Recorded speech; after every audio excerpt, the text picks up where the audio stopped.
Hey guys, welcome back to another breakdown on Clockwork Noodles, the channel which does the seasonal breakdowns. A handful of anime out there that I decide to break down with you guys, tell you what I think, and especially with this anime in particular, historical background, a few nuggets of history thrown into the story as well. We have a very interesting episode to dissect. I've got a few interesting notes I also want to add in. There is a Discord channel for you guys to get notifications on. If you want to know when things are going up on the channel, I do tend to be as consistent as possible. 4 releases every single week. That is the Friday, Saturday, Sunday and Monday all in a row. It's very easy to remember. Make sure you guys are subscribed to the YouTube channel because that overall really does help me. That is the best way of supporting the channel right now as we try and aim to hit 1K. That is the big goal. I really want to see us hit it this year. That would be amazing. I'd be so happy. We are halfway there. Looking forward to seeing if we can achieve that goal. We are back for another breakdown of the Requiem of the Rose King. This is episode 4. Got a lot of twists and turns now coming up in the story. The story is getting very turbulent once again. At the end of last episode, we saw that Henry was in search for Richard. Richard's struggling more and more under the weight of having taken a life. Even in the act of simply cutting food, the knife goes red and it's a lot of symbolism. Episode at hand is very dark. This episode in particular, very bare minimal use of colour. The only time we actually see colour this episode is the eyes of Richard, the fruit, and the hair colours, mainly the hair colours, and red. The main colours of this anime are white, red, and black. Those are the only colour schemes that you'll see. It's a very dark story. Too many names which are very similar in this story. It's very difficult. We're going to try and get some nicknames going. We have Daddy Richard. Daddy Richard is sadly, rest in peace, gone. Richard is the main protagonist. King Edward. And now we have Edward. This is Henry's son, Edward. Henry's son, however, is not very happy with his dad. Edward ends up rejecting his father. And Henry admitted to abandoning his own son, and also he abandoned his wife, Margaret. Bearing in mind that the War of the Roses was a back and forth movement between two hands, two roses for 30 years. Names and faces are gonna change a lot. 2 big things that are gonna cause the next explosion in our story. One coming at the end when we've got a internal struggle, which is between Warwick and King Edward. We also now have movement between Margaret and Edward, who are planning their next revolt. Opposition getting very fiery, and now we've got internal struggle. And nothing spells disaster more than a struggle from within, and that is what we are now going to have. There is implication that Margaret intends to have Henry killed. Historically, that doesn't happen. That actually happens at Richard's hands. The anime could do us a big favour and make it less painful by actually having him die at his own family's hands. That doesn't make it any better for him, but it would also make us feel better that Richard doesn't have to live with that. They really did actually have a very good time together. They were comfortable together, and we'll talk about that scene a bit later on anyway. It almost makes me wish that at this point they'd take a bit of a artistic license and change a few things. It is an episode all about relationships, and relationships, especially in this period of time, were very instrumental and political. If you were poor, you could happily marry for the idea of love, but if you were rich, you marry for convenience, which is what was expected upon the king. We do get a hint that Anne is continuing to write to Richard via some letters, which is what we want because in due course, she is the one who is supposed to marry Richard. King Edward is continuing his secret rendezvous with Elizabeth. This week we see him have a secret marriage, consummation of that marriage as well. But that is going to be a plotline for disaster. That is a decision which is going to end badly.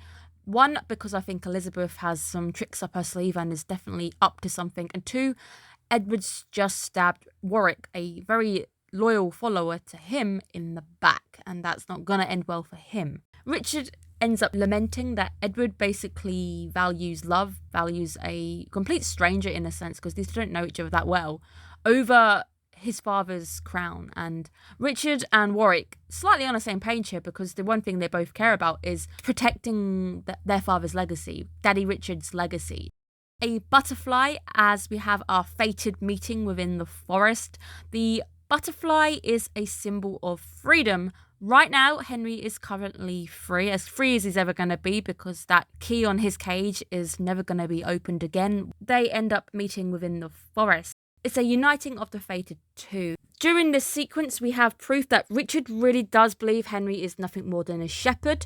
Nowadays, it's very easy for us to get a picture of basically anybody because of social media. During this period of time, it was all word of mouth. You could probably talk to somebody in the countryside, ask them, what does your king look like? And they wouldn't actually know. They'd only know via seeing the crown upon that person's head. There wasn't the cult of social media during this period of time, so it is very believable that these two would not know.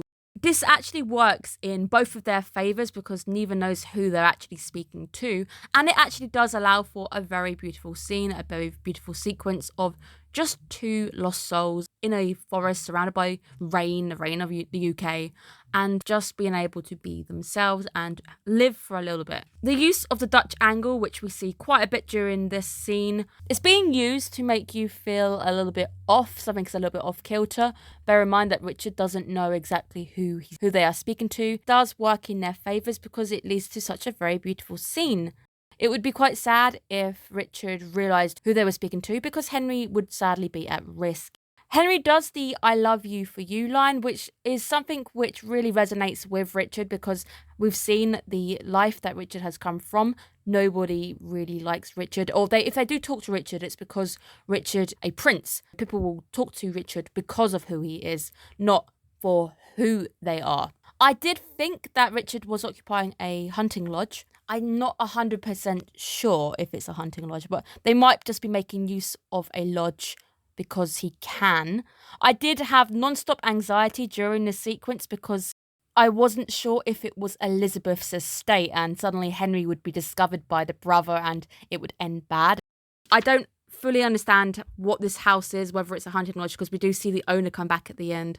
Henry is absolutely precious and he pulls on our heartstrings this week and Richard's heartstrings just because of how honest and carefree he really is. 180 to when he was with Margaret, and we can see the one complete 80. He's being himself, he's being happy and cheerful, but when he was in front of his own wife and child, he was a mess. He was on the floor crying, he was breaking down. It's just that 180, seeing him finally being himself. This is what I think eventually moves Richard. Richard is moved because of the sincerity, because of how honest this man is being.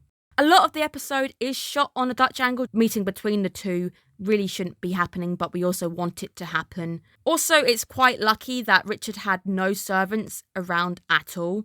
The fact that they're actually out for about 2 days, it's a little bit weird. Nobody seems concerned where the King of England is and the Prince of England is. The composition with door between the two is very, very nice. It's very reminiscent of that Frozen scene as well, when, you know, they both want to be together, but there's also, they can't because there's something in the way. One of them is holding a lot in and the other one just wants to be honest. But at this point in time, Henry is Anna and Richard is Elsa. Henry is all in the white. Henry is just pure and honest. We know this already.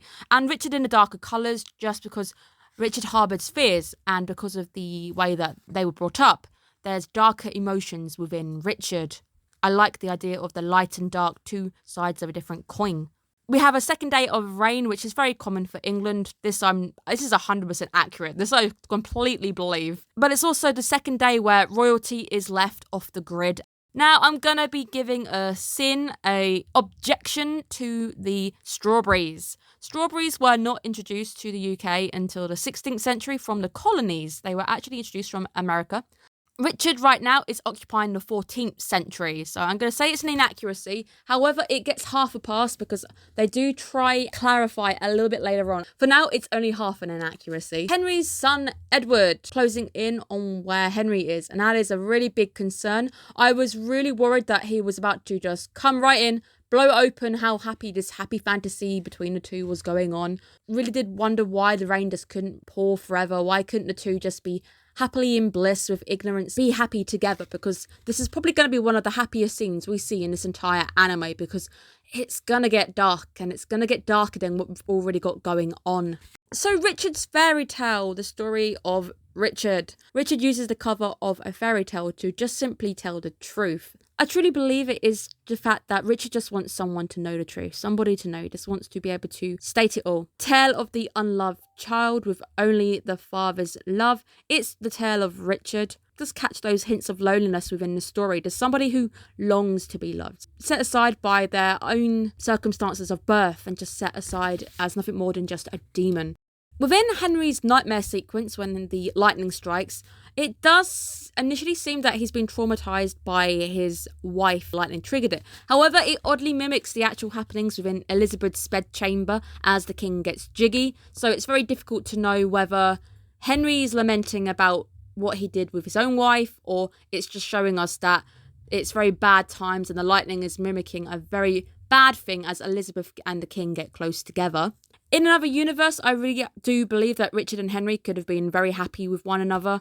But sadly, we're in the sad universe, the universe that is destined for tragedy. It is, of course, Shakespeare. If it wasn't going to end in a sad tragedy, could we even call it a Shakespearean play?